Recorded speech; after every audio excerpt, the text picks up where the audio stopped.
guess what? Change is possible.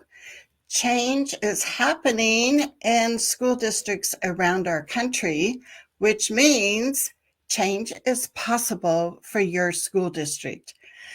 Now, as an advocate, I work with families around the country and I do a lot of one-on-one support as they are advocating for their child to be included. And it's thrilling to see the new opportunities that children are getting. However, there's this tug of like, that's great, Charmaine, but it's not that systemic change that we really need to see in our school districts. So I am excited because if you have seen some of our recent trainings, we have been talking about collaborative advocacy, where we widen our circle of allies and we create sustainable change for each and every student, not just students on IEPs or 504 plans, but for each and every student that walks or rolls through our school doors. So today you are in for a learning treat because we have Dr. Carol Quirk with us. She is the founder and the CEO of Maryland Coalition for Inclusive Education. Carol has worked with many school districts. She has worked with state agencies. She has worked internationally. So we are very honored that Carol carved out some time to be with us today. And Carol, I would love, let me bring you up first. I would love if you would like to share any other of your experiences with folks. Because you started out as a teacher with autistic students and you have done amazing work in local, state, national levels. So is there anything else that you would like our viewers to know about you? Oh gosh, I've been doing this work for a long time, and I feel like I will always have a job. If I want a job, this work doesn't end. And it partly doesn't end because we have new people and we haven't systematized this work. So, ranging from individual student planning to systemic district change to state leadership, it's all good work. Right. And you're going to be sharing with us today some of the work that MCIE continues to do around the country. I know a couple of weeks ago when Tim Villegas, the Director of Communication for MCI, was our guest, and he kind of said that there was a new surprise coming out. And shall we invite Tim to share that with us now? I think so. Okay, I think Tim will be off camera, but we should be able to hear him speak. Hey, Tim, how are you? Hey, can you hear me? Yes. This is not, well, this was not planned, but I'm very happy to be here. Well, we love having you with us too, because I'm waiting with bated breath. So Tim, now is the time that you can share the surprise with us, right?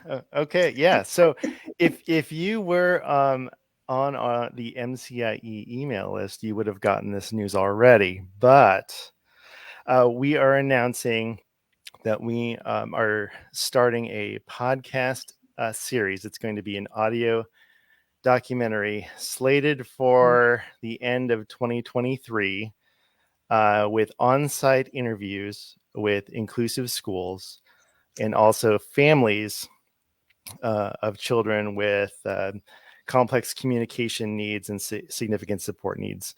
And really what we're attempting to do with this series is, as we've talked about, Charmaine, before, zip code is really the big determiner of whether or not you're authentically included.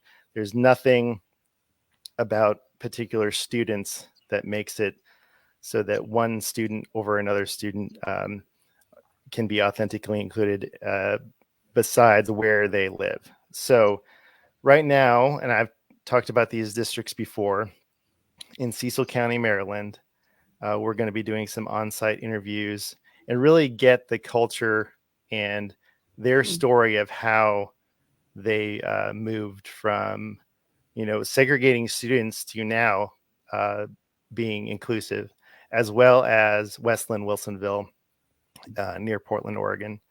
So, MCIE has had a long relationship, as a partner with Cecil County, but also, just because we've had long-lasting relationships there. So we're really excited about sharing their story, about sharing Westland Wilsonville's story and other districts as they're identified.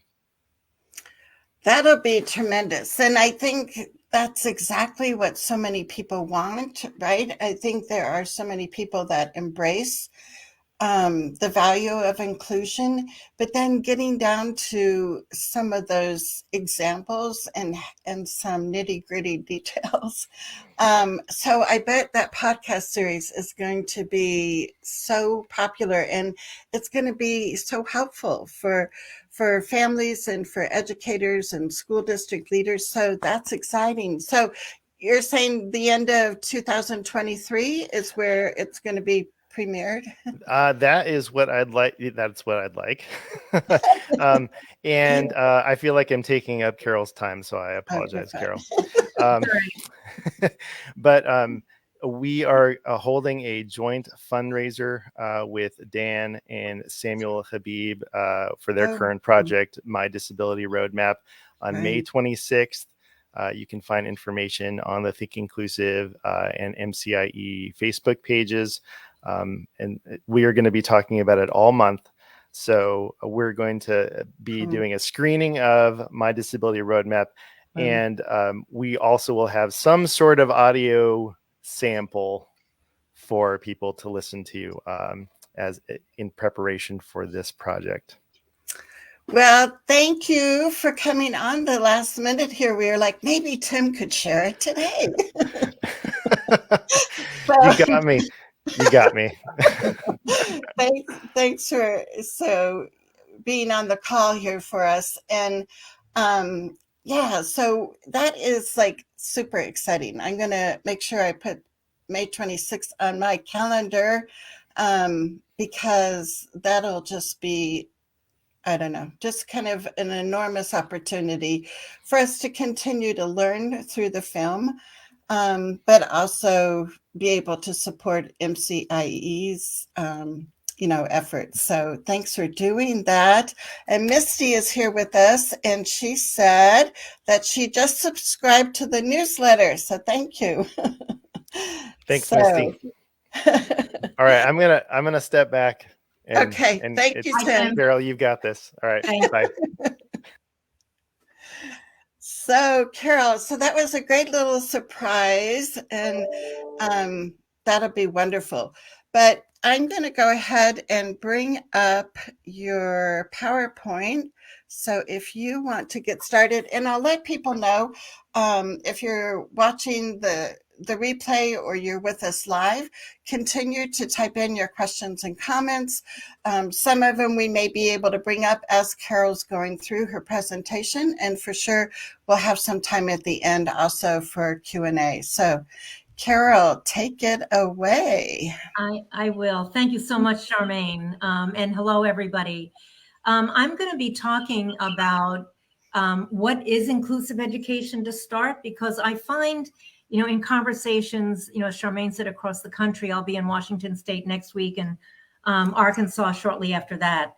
The definition of inclusion is often considered to be location.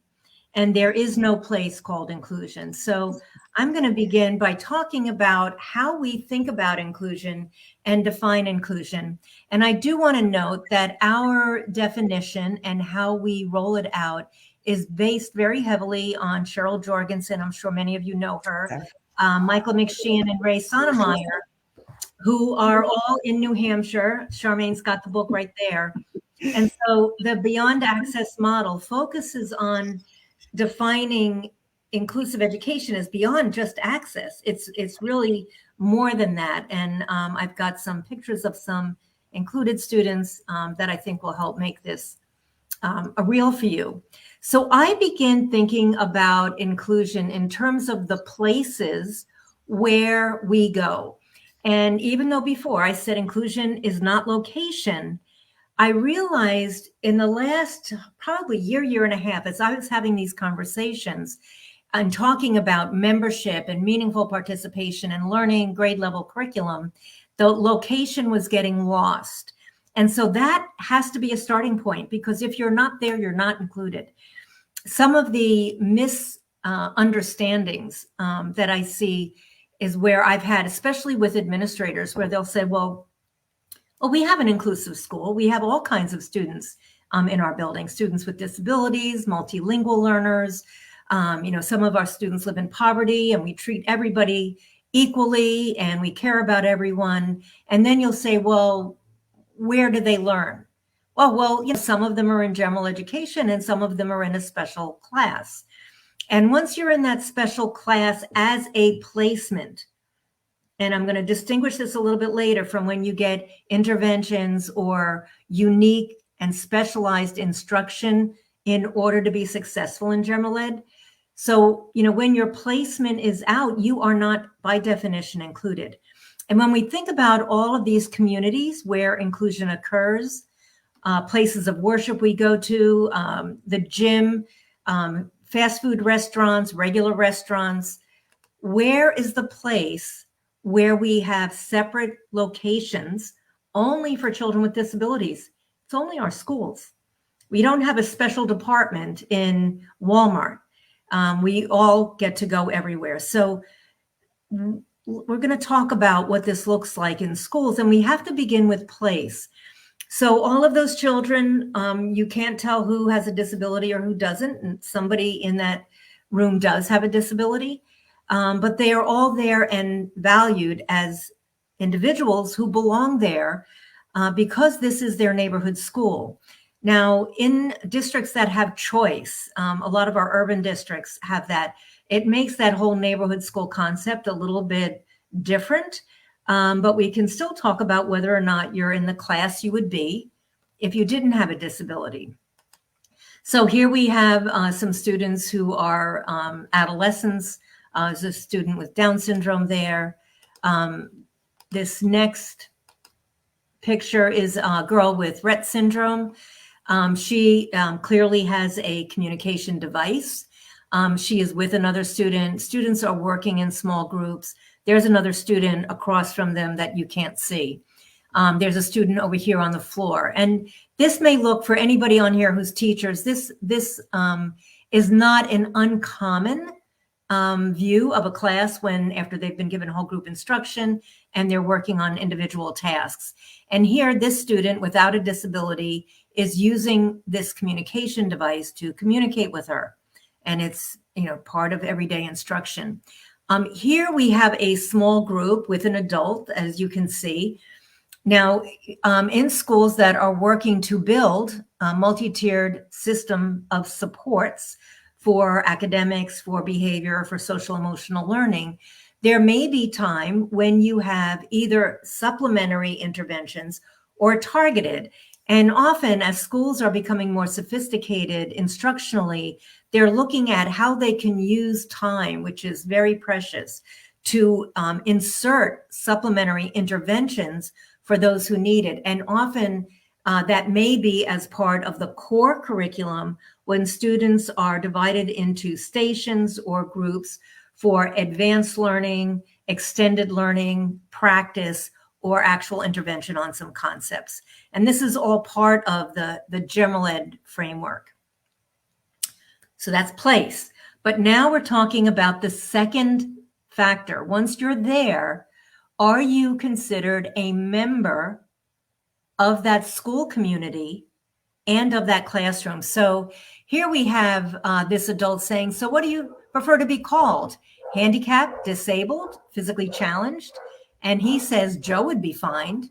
So the most appropriate label is usually the one that someone's parents have given them. And I apologize for my dog barking at a deer. the language we use is so important. I was in a high school in the last school year, and this is a school that was working very hard to include everyone. Students who were not included were students with the most significant and extensive support needs. And some of the time they went to a room, and on the door of that room, it said Life Skills Program.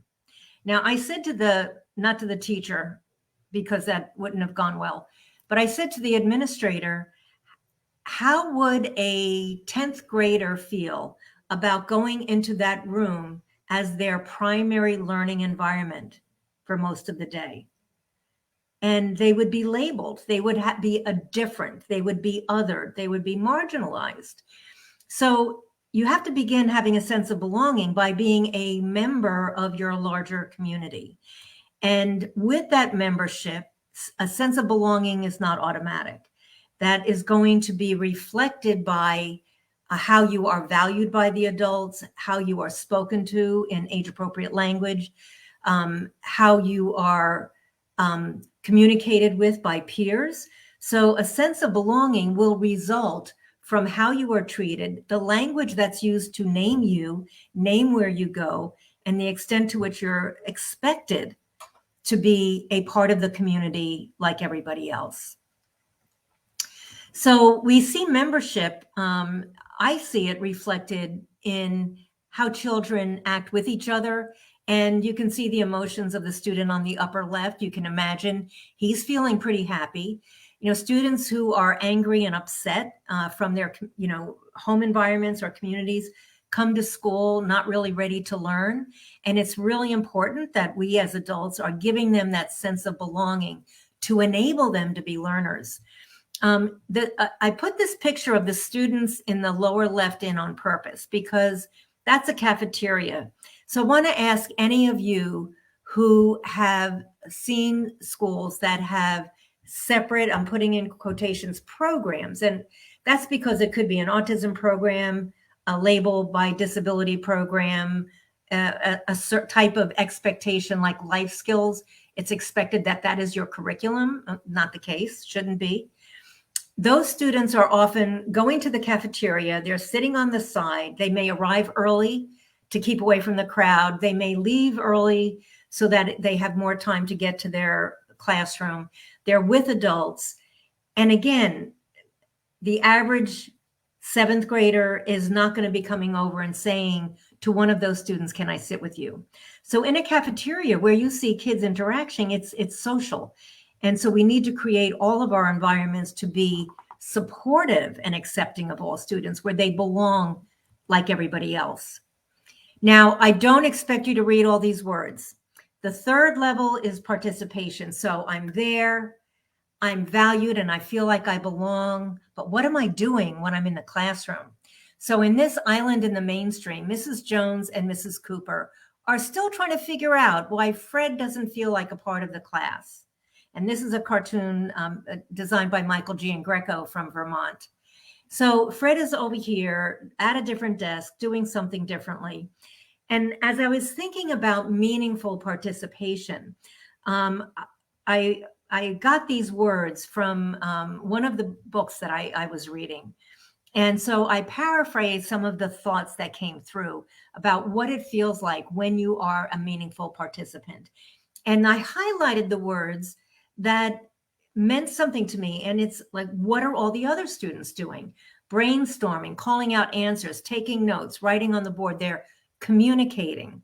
How are we ensuring that our students who use alternative communication or don't have traditional ways of communicating, are they able to participate in a way that's meaningful? The classroom activities, field trips, communicating with peers in different kinds of ways, putting jokes in the communication device, ensuring that they are a part academically as well as socially. So that participation is going to be seen. These are the top are students in Mississippi. One of the students in that picture has a disability. In the lower is a girl in Cecil County. This was from about 4 years ago. She was in middle school. And when I saw her name is Lily, I wasn't really sure how this was going to work in her class. Not because I didn't believe it, but she was very different from her peers, and her teacher had not included anyone with a disability, an intellectual disability. Lily's communication was difficult to understand at times, and her grade level performance was very different. It was wonderful to see. She could not read like her other peers, but she got books like her other peers. If they had reading, they would read together. So she got the content from that book. And to see her walk around and be a part of that community was really wonderful. So we're there, we're valued, we have a sense of belonging, we're participating like everyone else. And so we're going to go to learning, accessing the grade level curriculum. Now, I had a teacher, this was just in the last month, when she realized, as we were working with her school, to assign students, all students, in natural proportions across every grade. She had two students actually, who take the alternate assessment. And she said, but they need a parallel curriculum because they're not taking the standard assessment. And I said, no, they don't. They need the regular curriculum. It's alternate assessment based on alternate standards, which are aligned with the grade level curriculum. And we have guidance from the U.S. Department of Education that came out in 2016 that tells us that even students who take the alternate assessment are supposed to have goals that are aligned with grade level standards. So are they making progress toward that performance? Think about students in self-contained class where the focus so often is on their IEP goals, but what they're learning is not on level with what their grade level is learning. And I don't mean we expect them to acquire all those standards. Otherwise, they wouldn't be taking an alternate assessment. But we do expect progress. So the instruction should be not just IEP goals, but also access to and targeted instruction in vocabulary and concepts that are in the grade level. We want kids to learn to self-advocate and graduate or leave school as contributors. And Carol, Kim is with us from Iowa, and she said, aligned with the grade they are in or just any grade? Oh, good question. The grade they're in. So if I'm a fifth grader and I do take the alternate assessment, that's because I'm not performing on grade level. And there's criteria that is used to determine that I'm eligible to take an alternate assessment.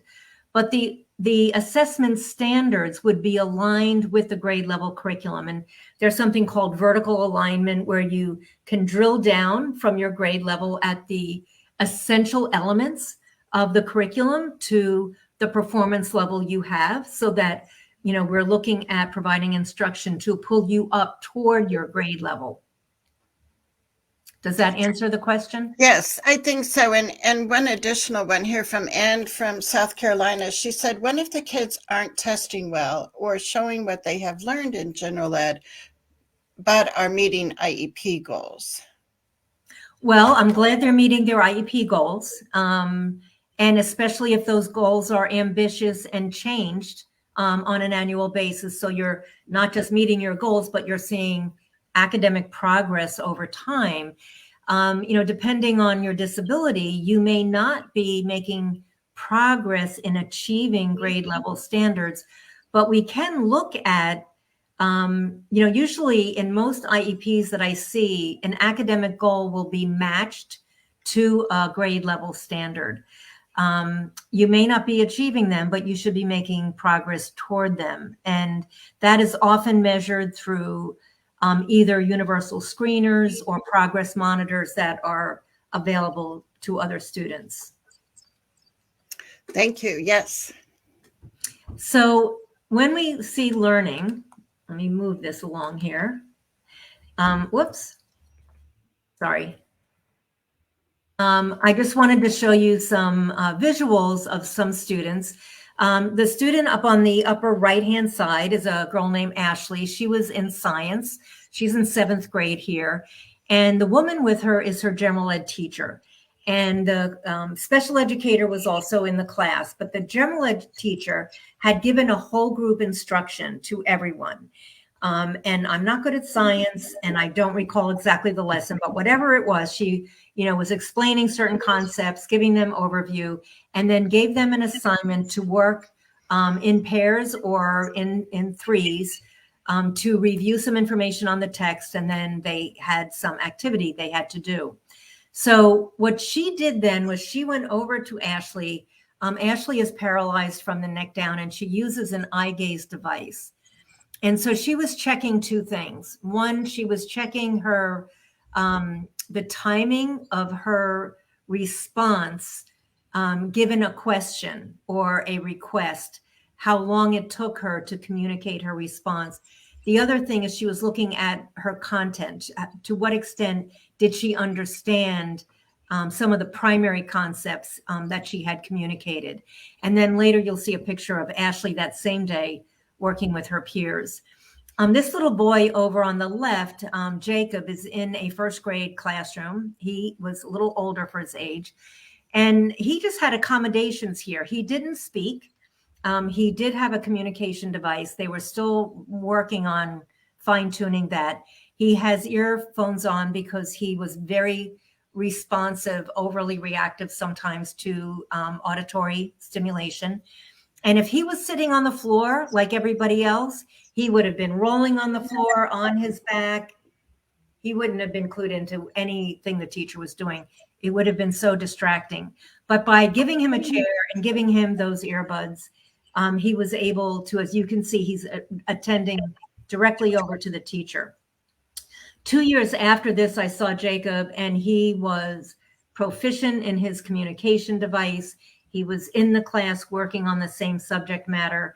And the reason I saw him at this time was because the school wanted to recommend him out because they couldn't see how they could possibly teach him.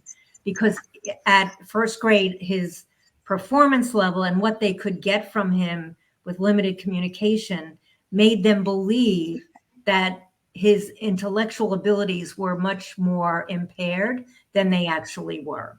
So good for them for sticking through it, because 2 years later, he was able to demonstrate his knowledge much more capably. So, we have a lot of resources that tell us how to get there. And I just wanted to plug these up, not for one, particularly more than the other, but these are just a few. There's a new book by Ann Benninghoff called Specially Designed Instruction that I would very strongly recommend. That it is not overly academic. And there's another book by Doug Fisher, Nancy Frey, and there's one other author called Yours, Mine, and Ours. I think it's Your Students, My Students, and Our Students. That is really great for district and school administrators. Well, anybody really, but it gives us a view of inclusion, belonging, but also in the context of what we've done historically and what we can do differently going forward. So now I want to bring us over to think about how we include, how do we build and lead inclusive schools? And I'm going to aim to have this done. Charmaine, we go to 3:00 Eastern time. Is that right? Yes. So I'm going to try to move this along in the next 15 minutes or so. So we can take some time for your questions. So in making change, and Charmaine mentioned that we at MCIE do have a systems change process that we piloted in 1990. So the whole field of education has come a long way, baby, since 1990, and so has inclusive education. So in our process, we have a leadership team at the schoolhouse level that looks at the attitudes and beliefs. We have a survey. We assess current practice, and we establish priorities based on the desires and needs, which go into an action plan. Our work is involved with developing a shared vision for inclusion, working with families. If families say, I'm happy, I like my child in the self-contained class, I feel safe there, or over my dead body, we really encourage districts and schools to let it go, because this is not about stressing families out. This is about building the capacity from within. And we know that when we do that, those families that were fearful for maybe very good reasons will come around when they see the successes of other students. Professional learning, which is a challenge with time. And especially in the last year, the professional learning requests we've had have been very much around curriculum adaptations, which I'll explain an example in just a little bit. So at the district team, aside from the vision, we often engage in a barriers and solution finding activity. We look at policies. So as an example, in one district we worked with, we have a district team, and then participating schools have school teams. We identified that in the IEP process, there are two things. One, this is a myth. Special educators have to be the ones to deliver the minutes of specially designed instruction on the IEP. Not true. There's nothing in any law that I found, and I have looked at many state laws, that say that specially designed instruction must be delivered only by the special educator. If the special educator is collaborating with a general educator, training and supervising a paraprofessional, working alongside a speech language pathologist, any of those people in that collaboration can deliver the specially designed instruction. It's not rocket science, it's a specialty, but general educators are teachers. We really need to look at cross-departmental alignment, and we need to look at district-wide professional learning. Is the messaging consistent? Do we have the English department over here talking about English language arts interventions and pulling students out, but not including students with disabilities in those interventions? So we want to look at all of that alignment. And the deployment of staff, that comes a little bit later as we understand what the roles and relationships is. The other thing I want to mention on the IEP is that, so the first was the misunderstanding about minutes, but the second was if a student was going to be included, they would check off on the IEP that the student had to be in a co-taught class. I mean, it's connected with the minutes. But what happens then is you create these co-taught classes that have way too many kids with IEPs in them. And maybe they also have the lower performing students. So then what you have is co-taught is code for lower level students. And that's just not right. That's not inclusive at all. It's two adults collaboratively teaching, but it's not necessarily, it may be good, but if everybody's there in that grade or in that subject area, it's generally not a good configuration. So at the schoolhouse level, we have a 3-year process. And in the first year is planning and prep. We don't expect any change. We are looking at how we create a shared understanding. We're looking at data. We're observing in classrooms. We're finding out where students are. Because one of the things that's important is that this is not about training. Yes, there is some professional development, but it's about moving kids. Because remember, you have to be there. So place is number one. We want to know where kids are, and we target by grades. So in the first year, we figure out, well, which grades are going to be inclusive next year? And it helps in the organization. If we disbanded a class of, say, students with emotional disabilities, they might go across several grades and several teachers, and that will be just much more difficult to manage organizationally, plus the capacity of teachers. So when we focus on, say, 2 grades to start or 1 grade in middle school, then we can look at the teachers as receiving teachers.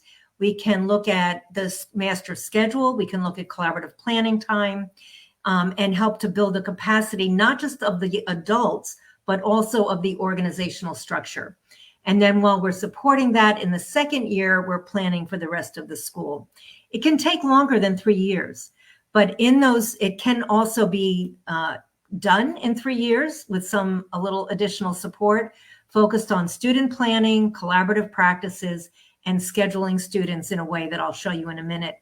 I don't expect you to read this. I just wanted to pop this up so that you could see that this is not just sit down and talk. It is very structured.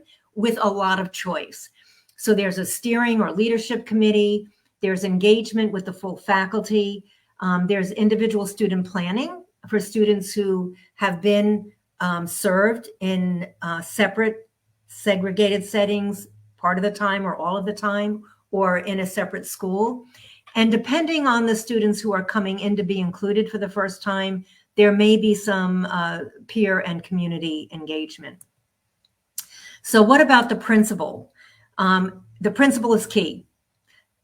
Teachers, and Tim, who you heard from before, he's always advocated when he was a teacher and then when he was a district support staff for kids to be included. And, he's often asked me, how can we help teachers? And the way we can help teachers, but the way to help teachers is to engage the administrators in school-wide planning, because a teacher is going to struggle if they have to do it on their own. Again, barriers, we want to adapt the organization, design strategies, but I want to get to that vision. Most of the literature on change or collaborative teaming tells you that when you get together for a common purpose, you should identify what your vision is. So you start with the end in mind and back map.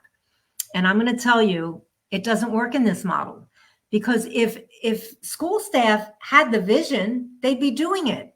They wouldn't be sitting there saying, oh, I have a vision, I wonder how to get there. They would be doing it. So we give a vision to start with, but as they experience inclusion, that's when the vision emerges. And that's when schools can begin to articulate what it means to them. So the vision is each and every child who lives here belongs here. Zero reject, everybody. Now we know that students who have significant behavioral challenges we may not have figured out how to include them when they're disrupting other kids. But then we take ownership of that. That's our challenge. But we aim for each and every child. And every child is a general ed student. Some of them receive services. We may have a class that is co-taught this year, maybe not next year, but we don't have inclusion classes, and we don't separate students by label. So we don't have an ED class or an autism class or a whatever name class. We have first grade, 10th grade, we have algebra. We may have math supplemental instruction because that's the instruction going on there, but we're not labeling classes by students. The services are collaborative, which is the biggest challenge. When do we talk to each other? And there are solutions to that, but those solutions vary by the school schedule, by the amount of staff. Some schools have too many staff. Some schools have too few staff. And then individual planning for students who need more, students with more extensive needs, and interventions for everyone who needs them. So these are the school structures. Strong core instruction. I'm going to say something and hope that I'm not offending anyone. Specially designed instruction is defined by the law as adapting the content, method, and delivery of general ed instruction. So if general ed instruction is not good, I was going to use the word crap, but all right, I won't. If it's not good, then we're adapting instruction that's not good. It's not going to be good special education. So we need strong core instruction and tiered interventions that are collaboratively designed, where peers support each other, that's interactive. We need scheduling of students in natural proportions. So, and I'll show you that in a minute. Collaboration and student planning. I'm going to go past the tiered instruction because I want to give you this example. I was asked in a 5th grade class, a student his name was Charlie. He had Down syndrome. He was performing reading-wise at an entry 1st grade level. He could read some 3-letter words, 2-letter words for sure. He had some sight words. He could count to 20. He understood more and less. If you gave him a lot, that would be a struggle. He was beginning to add single digits, single amounts, especially with manipulatives. He did one-to-one correspondence wonderfully. He could match images. He could match words. He could match numbers. So his matching skills were very good. But he was a very beginning reader. He could copy like letters. Not hard to read, but he could certainly copy them. So his class was working on, in their science class, the parts of the earth, the crust, the mantle, and the core, the temperature, etc. They were, so this is, they said, Carol, you have to come into this class, because they were sure I was going to say, oh my gosh, he can't do this work. In a table of 6. So they had these tables of 6, 2 students on one, 2 on the other, 2 at the ends. So he sat next to a paraprofessional sitting down. Take out your book. So they had to take out the textbook. The aide pulls it out, turn to page 57. She turned to page 57. He's not going to find 57. So she finds it. She's talking to him. And then she says, we're going to read these, from here to here.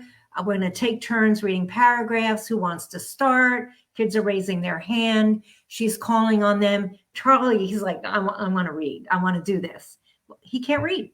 So she's not going to call on him. So the aide is, trying to show him things. They get all done their reading. She gives them each a blank paper, draws on the whiteboard, the earth, the parts, the labels, and says, you're going to have to label this. And she gives them directions for drawing and completing their work that shows what they know. The temperature, the hardness, and a couple of ending sentences. So the aide draws, right? The aide writes and then tells him what's on there. He can't do that, right? So they're like, see, he can't do this work. And I'm like, but yes, he could. Yes, he could. Let's see how he could do this. So at the beginning, when she gave him, before the book, have him sit next to a peer, not next to an adult. 10-year-olds do not sit next to adults. Have the aide's work, instead of hovering over him, is to put highlight tape on the words in that section, which was actually about 3 pages long, of the words he knew.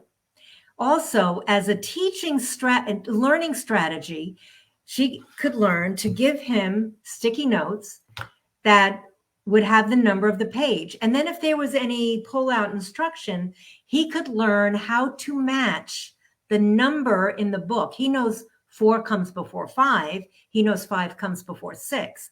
She could teach him how to find the number in the book. Or there's so many strategies you could use. You could even mark a page and it's 2 pages after that, and have him match that so he can find the page on his own. Every class, literature, content, fiction, nonfiction, turn to page, whatever, he'd be able to do that independently. And then with his partner, who's using his or her finger as the reading goes on, they could be called on as a pair. And when he stopped at the highlight, Charlie could say the word. So he's matching to sample, probably an IEP goal. He could read, probably an IEP goal. And then he could get, not a very good drawing, but say it was better, a drawing of the earth already labeled, or maybe it's not labeled. Maybe it's a blank line. And he could have sticky notes where what he would have to do is match the sticky note to the word, if that was where he was, or he could have CR blank, blank, blank, C blank, blank, blank, and he'd have to match them to the correct word. Or he could have like core, and he could have C, and he would have to write the other letters in. So there's, match to sample, a writing, other ways that he could do this work and do it independently. And it's the same topic as everybody else. So here's a boy. Now, this is with his speech therapist, and he's in general ed class. Kids are working independently. This is a time when he is working on something different. So when we think about, we don't want that guide on the side, island in the mainstream, back of the classroom. But there are times when kids work independently, and that's an excellent time for a student to get their individualized work that may be different than other students. Here's Ashley again, same day that we visited. She's there with a peer, and the peer was reading the book to her. When I showed this, someone said, wait a minute, why should that peer be responsible for providing specially designed instruction? And you know what? That peer is not responsible. Like, let's just stop even thinking that. Peers work together. They read to each other. They read silently together. They answer questions. There is no reason why that peer cannot read what she has to read anyway out loud. I wanted to address something that I saw pop over. I can't see it when it went away. There was something about, I think it was the funding or doing the adaptations. The adaptations that I defined would not have taken 10 minutes compared to the aide sitting there for that half an hour. Charmaine? Yeah, I was just, so is this the one maybe you were thinking of? I don't know. The comment said that teachers don't want to take the extra time, though. See, I know, it is only extra time if you don't have collaboration. And it cannot be all on the general educator. But that example I gave you, the aide could have been directed to do that work easily. And they can do that during class time. When a student is working with another student, the aide can step back and move away. They need to not be the one always giving directions, and you want the student to be oriented more toward the teacher. It's a different frame of mind. Adaptations do not take as long as people think, but it's a different way of thinking. Well, and I think the other thing too is once you get into the flow of what adaptations a certain student needs, that it becomes much faster to generate that. So yeah, and let's see, Patricia was saying problems seem that general ed teachers do not give special ed teachers curriculum lessons, for them to be able to know what's coming up in the classroom. And that's important. Yeah, that is true. And that goes back to the master schedule. So let me do this quickly because we want to think about scheduling in 3 ways. And this has to do with the organizational structure. And that's why teachers can't do this by themselves. The principal has to organize the school differently. So if we look across a grade or a subject and look at the quote, natural proportions of kids with different labels, and we identify who they are and what their support need is, and then we put them on a sticky note. And I just did this with 4 different schools last month. And then we assign them, here's an elementary school, 4 grades, 4 sections in this grade. Yellow is students with IEP, purple and you see the students who are multilingual learners are in one class. That class also has no students with IEPs, because while we're assigning students, and the blue are struggling learners, they're not learners with a label. They're learners we want to make sure that we're not just assigning students in natural proportions, but we're assigning the support needs for teachers. So we're thinking about the adults, how much additional or different or differentiation will they need to do? How many extra adults will they need to work with? And then we're assigning what the collaborative role is. So this is a kind of reorientation for teachers especially if they've been co-teaching and they think the only way to deliver is co-teaching, and that's just not true. It might be more of a consultative model with targeted co-teaching for targeted skills or behavior supports. And so we're looking differently at how the adults are working together in the class. But yes, Patricia, that problem of time and getting the materials in time is absolutely a problem when you don't have common collaborative planning time during the school day. So here's that scheduling right at the top there, that time, and knowing how to use that time well. And so I want to just show you one district that took this journey with us. This district had 30, in fact, this is Cecil County that was mentioned earlier. They have 30 schools. And, we always want to look at the data before we were engaged, and you can see it was 51 and then 54%. But as they worked with us, the trajectory of their change increased. They more rapidly got to that 90%. And what I've seen is when school districts are intentional, they can And they were able to maintain between 88 and 92% over 10 years and still have that level of engagement or participation in general education. This is districts, it happens to be in Maryland. We have 24 school systems. And the yellow are 20 years ago, 3 districts that wanted to engage with us. And over the next, I guess, 5 to 8 year period, they asked for us to become engaged with them for systemic change. So what happened almost 20 years later? They're ranked at the top. Now I'm going to go back, because what's important here is over time, every district is including more. So this district, 72% of their students in general ed, 80% or more of the time. And now we have, this was 88% in this particular school year, these districts. Now, you know, that one that was 72%, I have to tell you, is still 75%. But everybody's including kids more, and the ones in systemic change popped right up to the top. So I didn't give us the whole 15 minutes. I wanted to leave a little bit of time for discussion. Oh, you're fine. I so appreciate everything that you've shared, because especially those specific examples, because I think that really helps, you know, teachers, families, administrators see that there are ways that we can first look at universal design, right?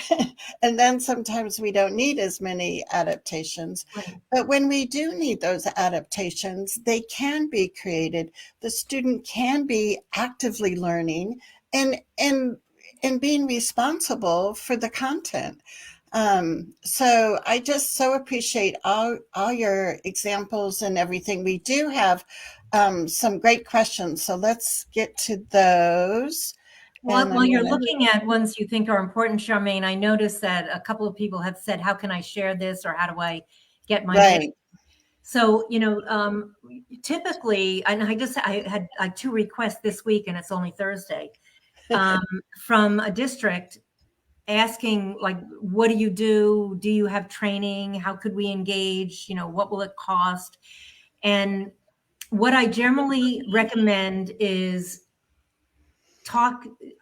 what I shared with you, something like this, I can share. Usually it's a conversation, just like we're having now on a Zoom or Teams or Google Meet, whatever the platform is.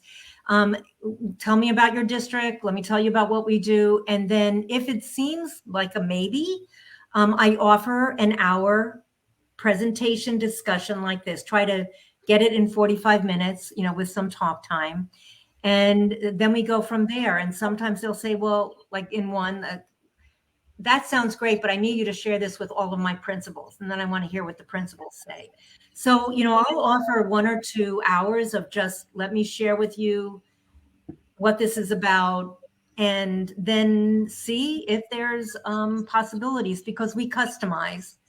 We're working with a district in Illinois that doesn't need as intensive systemic work, but they need certain parts of it. So we're working through their district with their schools in different ways.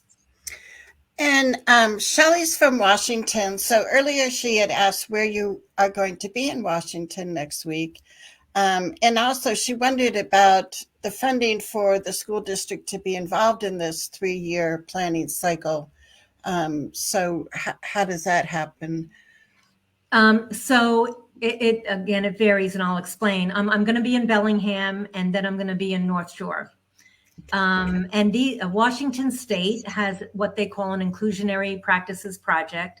And they have 16 schools that are part of that project that have received extra support. Their model is wonderful. It's a little different than ours.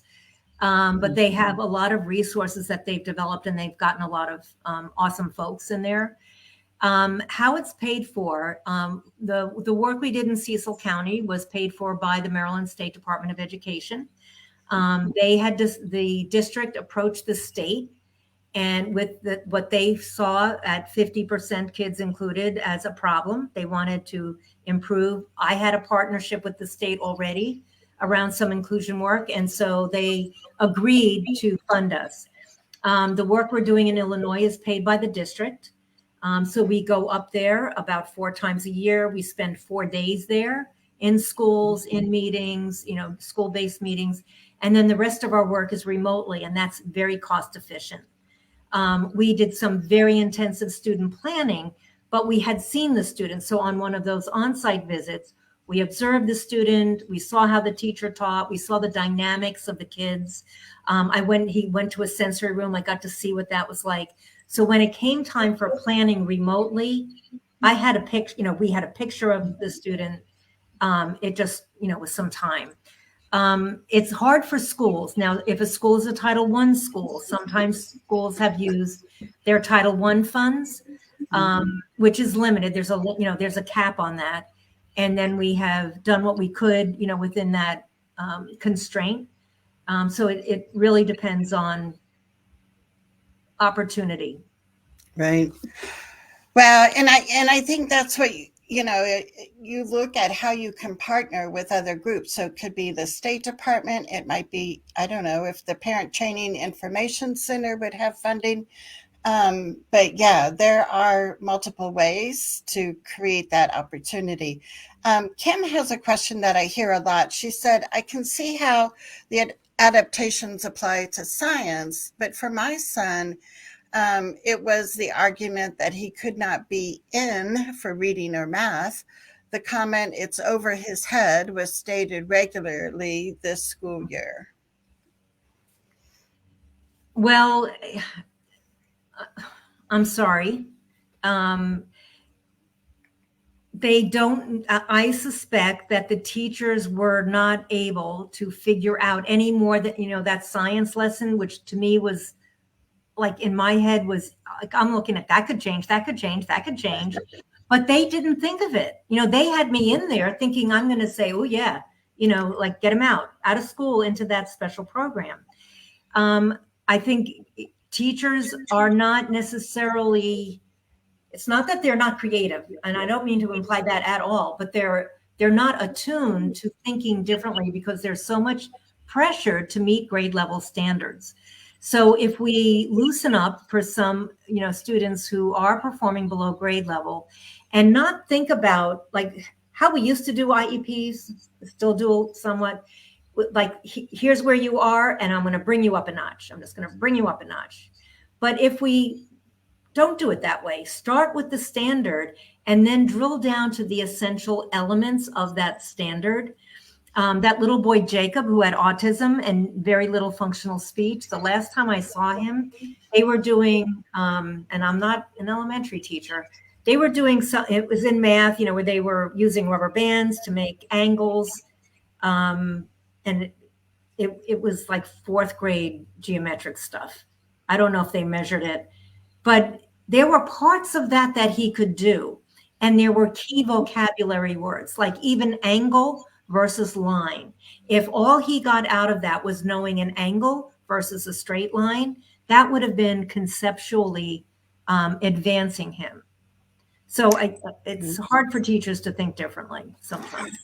Right. And Anne Marie was asking, and I think you were just describing it, like, how do we drill down? So looking at those, in different states call them different things, those extended standards or what. But yeah, looking at the students' strengths, right? So how can we match what their learning strengths are? But to look at those different access points. I don't know if you have anything else to add there.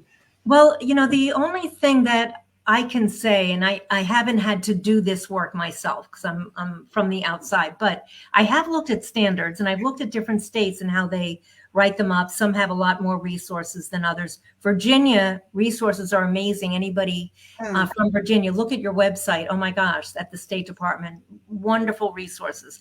But like go to your grade level resources and, it'll, so we don't have time to go into it because I don't have it up here in front of me. But if you look at the language, and then if you go down grades, like you're at 8th grade, go down to 6th grade, go down to 4th grade, go down to 3rd grade, and you'll see, sometimes the language is not all that different.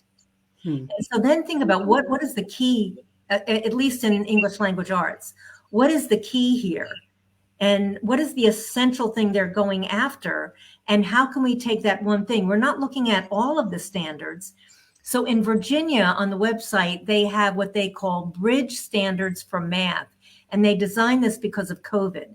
So like a second grader who went into third grade this year but had not acquired all their second grade skills, they looked at what were the essential skills that were needed to acquire third grade, because everything you learn in second grade you don't need. You just don't need it all. So what they called the bridge standards. So I think thinking about looking at the language of the standards and what is the meaning here, and look in the class, literally in the classroom activity. And you don't want sit and read. You don't want, tell. You want interactive learning, and you'll figure it out. Well, and thanks for that tip to look at Virginia's website, because even if we live outside of Virginia, looking at how they describe that language and those bridge, standards, that can be such a great resource for all of us. And I want to remember that we're going to give away a book, but I also wanted to share with you MCIE's website. And also, if you want to get in touch with Carol, I will be sending out the show notes with resources that we talked about today. So if you don't get my weekly newsletter, you can sign up here at iep.today/weekly adv tips. And so, Carol, thank you so much. This is a wealth of information. And when I first introduced the show, I said we would be in for a learning treat, and you certainly delivered that to us. So I so appreciate you and all the work that you do. Thank you for being here. I'm very glad to be here. Thank you so much for having me. And Polly, I do some expert witness work if it's not in a state that I'm working in. Oh, cool. Yeah, and there are other questions, and I'll try and come back and answer some. If I don't know the answer, I'll look up Carol or Tim. So if you haven't been on one of our shows where I do a book giveaway, what I do is I'm going to close my eyes, scroll through the comments, stop, and that person is the lucky winner of the Beyond the Access model, which is the model that Maryland Coalition for Inclusive Education uses when they work with their districts. And it's a great book for parents and educators. So I'm going to close my eyes. This is like our scientific way of doing it. And I scroll and I scroll and I stop. So, Patricia, how cool. So, Patricia, if you can send me a message with your mailing address, I'll get this ordered and it will be delivered to your doorstep. So, well, Carol, we will stay in touch, and we're looking forward to that new surprise that Tim announced today with the documentary podcast that you'll be doing. And also encourage people, if you go to the MCIE website, you'll see where you can sign up for their newsletter, so you can make sure that you hear all the announcements coming up, and especially the special day on May 26th. Thank you so much. So I want to encourage people to come back next week. We will have our monthly Q&A session where the viewers get to pick the questions and the topics that we talk about. If you are a member in our Trailblazer group, we have our After the Show coming up, and I know we'll be talking more about Carol's ideas. So once again, thank you so much, and I encourage everyone to come back next Thursday, and we will see you then.